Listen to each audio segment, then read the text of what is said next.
ვაგრძელებთ სალექციო კურსს ნაციონალიზმის სწავლებაში. მესამე ლექცია, რიგით მესამე, შეეხება საწყისების ძიებას, ანუ სხვადასხვა თეორიებით, ძირითადად ორ მიმდინარეობაზე ვისაუბრებთ,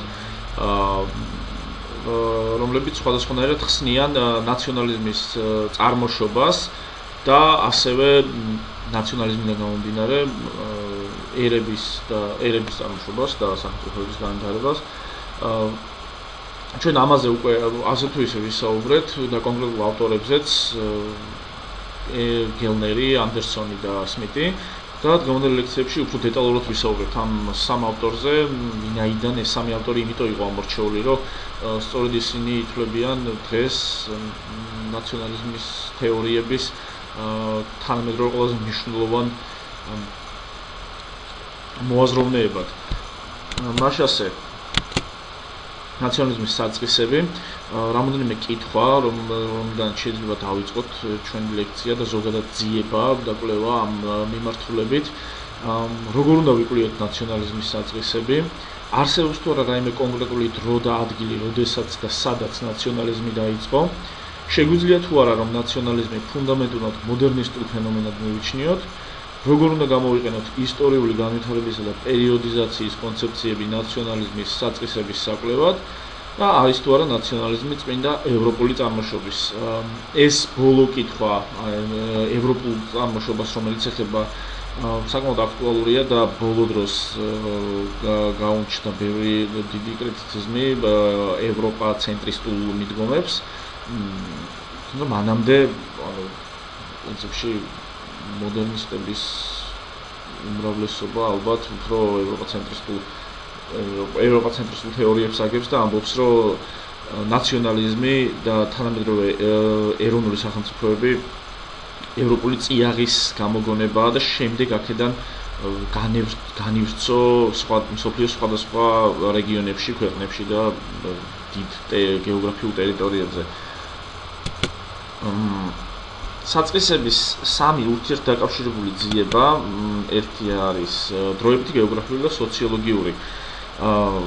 დროითი არის, ანუ შესაძლოა ლოგიკურად როდის გაჩნდნენ ერები და ნაციონალიზმი პირველად, გეოგრაფიული სად გაჩნდნენ და სოციოლოგიური, რომელმაც სოციალურმა და პოლიტიკურმა პირობებმა გამოიწვია ერების და ნაციონალიზმის გაჩენა.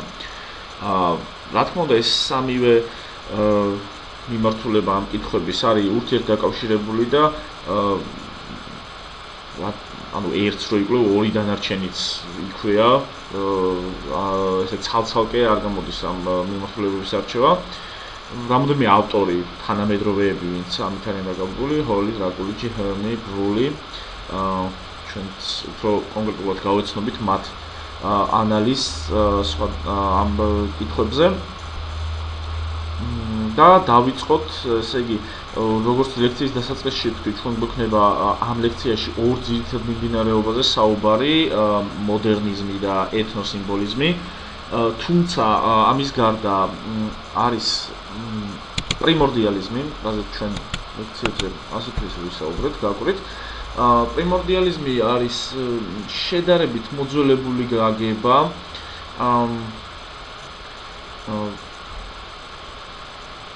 რატომ არის ეს მოძველებული, ამასაც ვიტყვით, ესე იგი, როგორც წერია სლაიდზე, როგორც ხედავთ, ეს არის ორაზროვანი და სადავო ცნება, რომელიც აქცენტს აკეთებს დიდხნიან ეთნიკურ ერთობაზე, როგორც თანამედროვე ერის პირველად რესურსზე, ნათესაობის, რასის, ენის, ტერიტორიის, აფექტების და სენტიმენტების სიმბოლოებზე. მოდერნიზაციის გავლენას მხოლოდ რაღაც დონემდე ცნობს, ვინაიდან ერები ყოველთვის არსებობდნენ. ეს არის პრიმორდიალიზმის ფუნდამენტი.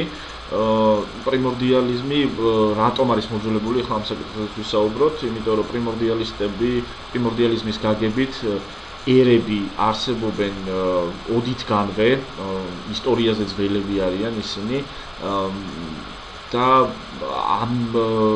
აქედან გამომდინარე ისინი იკვლევენ შემდეგმა განვითარებას, მოდერნიზაციას და ასე შემდეგ.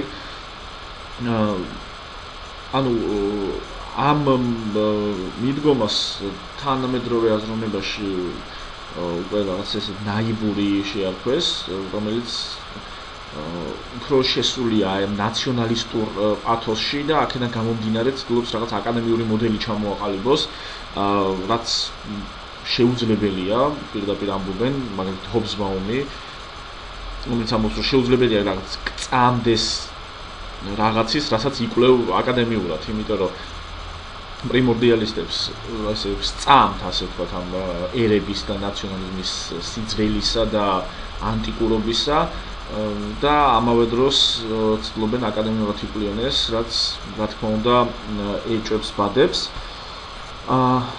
მოვჩეთ პრიმორდიალიზმზე და გადავიდეთ ენტონი სმითზე. კითხვა, კითხვის ნიშანი, რომელიც ამ სლაიდის სათაურს აქვს, არის საკმაოდ ლეგიტიმური. არის თუ არა ენტონი სმითი პრიმორდიალისტი? ლეგიტიმური იმიტომ არის ეს კითხვის ნიშანი, რომ სმითის თეორიით ეთნოსიმბოლიზმის, რომელსაც ჩვენ დეტალურად კიდე განვიხილავთ და რომელიც ჩვენ გაკვირთ უკვე თქვით წინა ლექციებში, არის ის, რომელიც რაღაც კავშირს ეძებს თანამედროვე ერისა და ძველ ეთნიკურ ერთობებს შორის. ამგვარად ამ კავშირის გამო, რომელსაც სმითი ძველ დროში პირობითად რო ვთქვათ ეძებს, შეიძლება ეს კითხვის ნიშანი იყოს აქტუალური. თუმცა სმითი კატეგორიულად ემიჯნება პრიმორდიალიზმს და ჩვენც რა თქმა უნდა ეს უნდა მივიღოთ, რომ სმითი არ არის პრიმორდიალისტი, სმითმა შექმნა თავისი კონკრეტული მოდელი, რომელსაც ეთნოსიმბოლიზმი დაარქვა. და აქედან გამომდინარე, ესე იგი, რას ამბობს ეს? ხას უსვამს საერთო წარმოშობის, ტერიტორიული მიკუთვნების და ენის დისკურსებს. ერებს ხედავს როგორც ეთნიკური ერთობებიდან განვითარებულ ისტორიული სიღრმის მქონე ფენომენს. დიდ მნიშვნელობას ანიჭებს ემოციურ კავშირებს და მათ ხელახალ აღმოცენებას ნაციონალისტური რიტორიკის და სიმბოლოების საშუალებით. თუმცა უარყოფს ბიოლოგიურ არგუმენტებს, აღიარებს რა, რომ ერები ისტორიული და სოციალური კონსტრუქტები არიან. ანუ აი ზუსტად ამ ბოლო არგუმენტით, სადაც სმითი ამბობს, რომ თანამედროვე ერი ეს არ არის რაღაც უწყლეტი ერთეული, რომელიც ანტიკური დროიდან ან შუა საუკუნეებიდან მოდის, ეს არის ისტორიულ-სოციალური კონსტრუქტი, რომელიც შემდეგ მოდერნიზაციის შემდეგ შეიქმნა. თუმცა კიდევ ერთხელ ვიმეორებ, რომ სმითი აკავშირებს აი ამ თანამედროვე ერს ძველ ეთნიკურ ერთობებთან და პოულობს მათთან რაღაც კულტურულ მსგავსებებს, სიმბოლოების, მოგონებების, ანუ რაც არის ჩამოთვლილი უკვე აღარ გამომეორდები. სმითის იდეების განვითარება არის საკმაოდ საინტერესო. ადრეული ხანა, რომელიც 1991 წლით შეგვიძლია დავავითაროთ ethnic revival, ნაშრომის გამოსვლით. სმითი იყო კონცენტრირებული ამ პერიოდში იმაზე, თუ როგორ ახერხებს მესამე სამყაროს სოციალური ელიტა მოდერნიზაციის წნეხის ქვეშ მანევრირება მოახდინოს ტრადიციონალიზმის და მოდერნიზმის იდეოლოგიებს შორის და ამასთან ასოცირებულ პოლიტიკური ლეგიტიმაციის პრობლემებს შორის. გვიანდელ ხანაში 1986 წლიდან სმითი კონცენტრირებულია სოციალური იდენტობების განგრძობითობაზე, ტრადიციულიდან თანამედროვე კონტექსტებამდე, ეთნიებიდან ერებამდე და იმ მექანიზმებზე, რამაც ეს განგრძობადობა შეინარჩუნა. აი, სწორედ ეს არის ეთნოსიმბოლიზმის საწყისები, როდესაც სმითი თანამედროვე კონტექსტში, თანამედროვე ერის ეძებს თანამედროვე ერის და ძველი ეთნიკური ერთობების, რომელსაც ეთნიებს უწოდებს, კავშირებს. და სწორედ როგორც ვთქვი უკვე, განძობადობა, რომელმაც გამოიწვია ერთის გადაზრდა მეორეში, ანუ ეთნიკური ერთობის გადაზრდა ერში, რა პოლიტიკურმა და სოციალურმა მექანიზმებმა შეძლო აი ამ განძობადობის შენარჩუნება.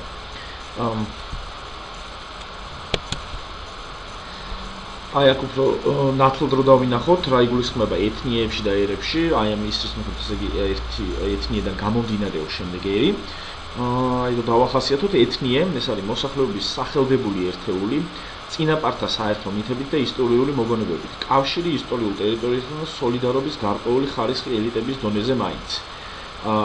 ელიტების დონეზე მაინც იგულისხმება შეიძლება ესე მასებში არ იყოს გასული, თუმცა მართველ ელიტას, ან ინტელექტუალურ ელიტას, ან კომბინირებულად ორივეს ერთად, აი ეს ლოიალობის დონე აქვს რაღაც დონეზე, შეიძლება მაღალი, შეიძლება დაბალი.